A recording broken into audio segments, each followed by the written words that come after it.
but basically, up until almost the point where I left university, actually mental health issues amongst young adults, teenagers and students were improving year upon year. Every single year it was actually getting better.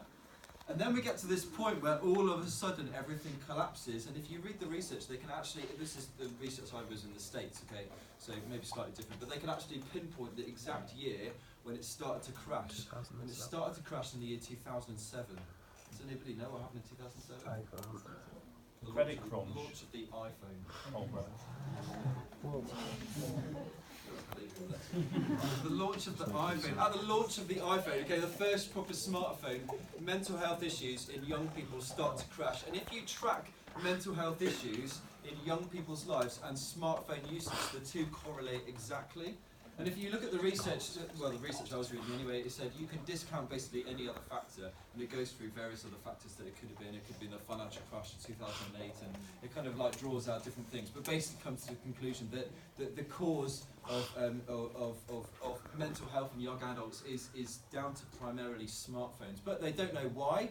So it could be, there's lots of different kind of theories, so it could be sleep deprivation, it could be the kind of instant comparison with our peers, it could be cyberbullying, it could be that kind of like fear of missing out, that kind of FOMO thing. Like, it's probably in a reality a combination of lots of different things. Either way, we know on the ground the result is, as you guys have all shown this evening, that young people are suffering immensely. If you are a white male in the room tonight, you are most likely to die, not from heart disease, not from cancer, but by suicide. That's statistically the most likely way that your life will end. And I'm no expert as I look at these problems, but as I look at it and think about it, and as I've read about it, I think that there are a couple of reasons why the mental health crisis has correlated so exactly with mobile phone usage. And like I say, I'm not an expert, and I could be totally wrong. This is just my insights into it, okay? And it's not that there's anything inherently bad with smartphones. At the end of tonight, you don't have to go and throw them all into the bonfire. But it's not that there's anything inherently bad with smartphones per se, but it's more about, it's just a tool that we have used that's basically helped fuel an ideology that was already there and make it even more effective. And this hasn't been happening since 2007. This has been happening for a long time, okay? Go back a few hundred years to the Enlightenment. God is removed from Europe, and a new kind of worldview emerges, one of kind of naturalism and atheism. God is now dead, and there is nothing left to worship, except the trouble with atheism, naturalism, was that, well, I think anyway, human beings are created as worshipping animals, and so we had to find something else to worship and give our affections to. And so whilst we were stumbling around in the dark looking for something new to worship, it's like we bumped into a mirror and we saw our own reflection, and we saw that it was good. And we decided, I mean, correct me if you think I'm wrong, but I think we decided to worship ourselves. It's the kind of rise of hyper-individualism. And with this kind of new religion that emerged, there were new creeds and new commandments, and well, part of the cleverness of this lie is actually that we are incredibly good. You know, there's something good about human beings, and you look at all that we've done, there is much beauty there, and I don't want to dispute that. In fact, individualism was a Christian idea before God was removed and it kind of got out of control. So there's much that's good about it, but basically this new religion emerges with new creeds and new commands, and so the new greatest commandment becomes, thou must be true to yourself, and the second commandment becomes, thou must affirm your neighbour for whatever self they choose, and then the new creeds emerge, you know, follow your heart. How many times do you hear that message? And basically this new form of hyper-individualism emerges as the new religion, and then the smartphone comes in, and the smartphone becomes basically the tool by which we can both become God and by which we can create shrines to worship ourselves on. So you think about it, with this device that's in your pocket, I can become omnipresent, omniscient, omnipotent, because all of a sudden I can be in all places at once. I can talk to people on the other side of the world and experience all things through the screen. I can know everything because all of the information in the world is there right at my fingertips, and I can have the power to affect all kinds of great things within the world. I can even turn the lights on and off in my house with my mobile phone. And so it kind of gave us what we wanted. We became God. We became all-knowing, all-powerful, all-present. And do you know what? This is just my thoughts, okay? So you can discredit me if you like, but I think that is what has ruined us.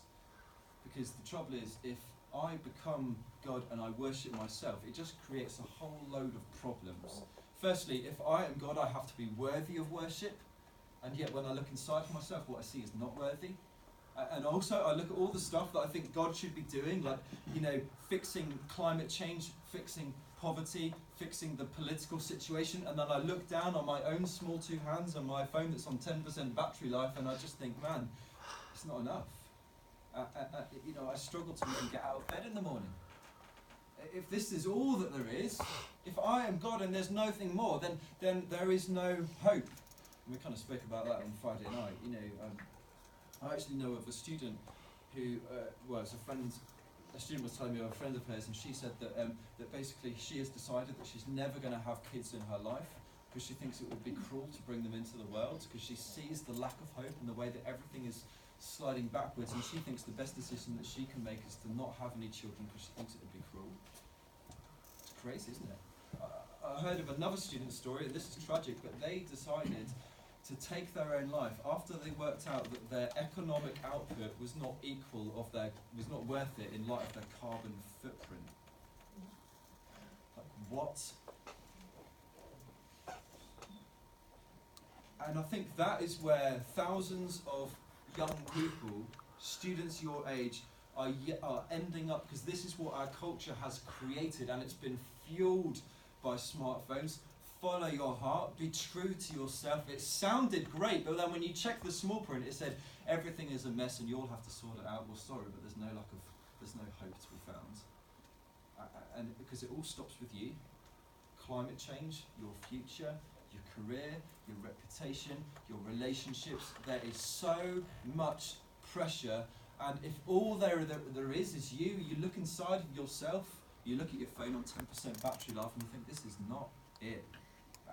And sure, I think mobile phones do give us the illusion that we can do a lot more, and they've done great things for us, but it doesn't make you into a superhero. It doesn't stop anxiety when it comes knocking at the door. It doesn't stop cancer when it comes knocking at the door. It doesn't stop your own failures and your own inadequacies when they come knocking at the door.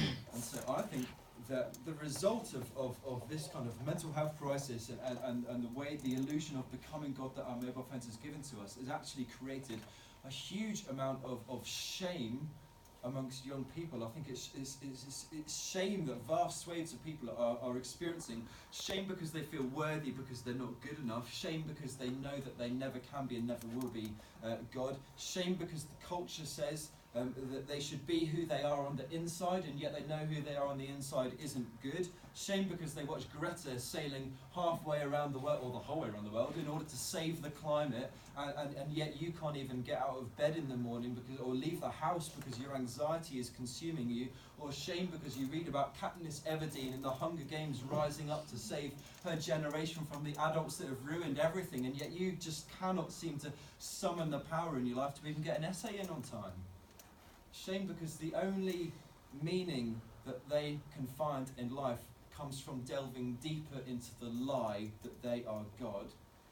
But it's an empty and it's a depressing lie. And do you know what? I would love to stand here and tell you that in the midst as all of this has been happening, that the church has stood strong against that lie and fought it off as hard as we can. But truth be told,